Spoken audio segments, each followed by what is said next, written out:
इचलकरंजीच्या अध्यक्षपदी दिलीप ढोकळे यांच्यावरच शिक्कामोर्तब. तथाकथित अध्यक्ष रमेश कनोजे आणि खजिनदार दत्तात्रय काजवे यांची निवड बेकायदेशीर. धर्मादाय उपायुक्त कार्यालयाच्या ऐतिहासिक निकाल. घराणेशाही आणि मनमानी कारभाराला बसरी चपराक. इचलकरंजी येथील श्री स्वकुळ साळी समाज E52 इचलकरंजी या समाज संस्थेच्या विश्वस्तांकडून होत असलेल्या गैरकारभाराविरुद्ध तसेच अध्यक्षपदावरून सुरू असलेल्या वादावर धर्मादाय उपायुक्त कार्यालयाने महत्त्वपूर्ण निकाल दिला आहे. संस्थेचे अध्यक्ष आणि खजिनदार यांची निवड बेकायदेशीर ठरवून कडक ताशेरे ओढत श्री दिलीप उद्धवराव ढोकळे हेच संस्थेचे अध्यक्ष असल्याचे न्यायालयाने स्पष्ट केले आहे. संस्थेमध्ये अनेक वर्षापासून होत असलेले अनियमित कामकाज नियमित होण्यासाठी तसेच पारदर्शक कारभार होण्यासाठी श्री दिलीप ढोकळे यांनी जुनी घटना बदलून नवीन दुरुस्तीचे प्रयोजन केले होते. यामुळे काही स्वार्थी पदाधिकाऱ्यांना हितसंबंधांना बाधा पोचवण्यासाठी तसेच बऱ्याच वर्षापासून झालेली गैरकृत्ये उघड होण्याची भीती निर्माण झाल्याने समाजातील ज्येष्ठांच्या सांगण्यावरून काही विश्वस्थांनी आणि उपाध्यक्षांनी मिळून ढोकळे यांच्याविरुद्ध बेकायदेशीर अविश्वास ठराव आणल्याचा बनाव रचला होता.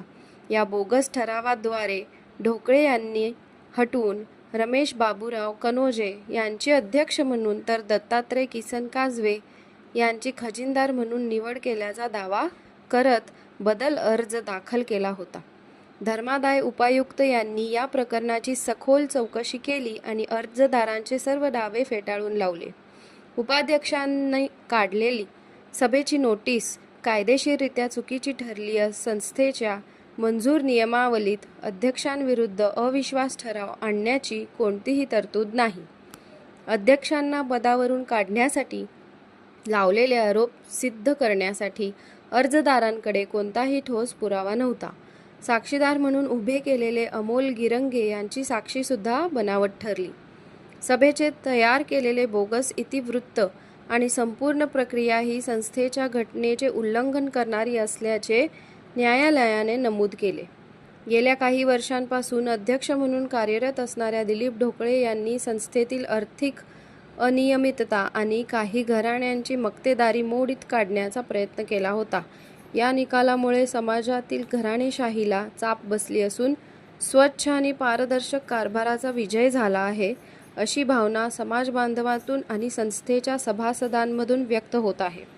या सर्व घडामोडींवर ढोकळे यांच्यासोबत राहिलेले विश्वस्त महेश घट्टे तसेच सभासद विजय कोळेकर, मुकुंद बडे, प्रशांत केशवराव बडवे, कायद्याचे अभ्यासक गोवर्धन बडवे यांचे विशेष कौतुक करत न्यायालयाच्या या निकालाचे सर्व समाज बांधवांनी कोल्हापूर रोड येथील समाजाच्या जिवाजी मंदिरामध्ये एकत्र येत स्वागत करून गुलालांची उधळण करत जल्लोष साजरा केला आहे.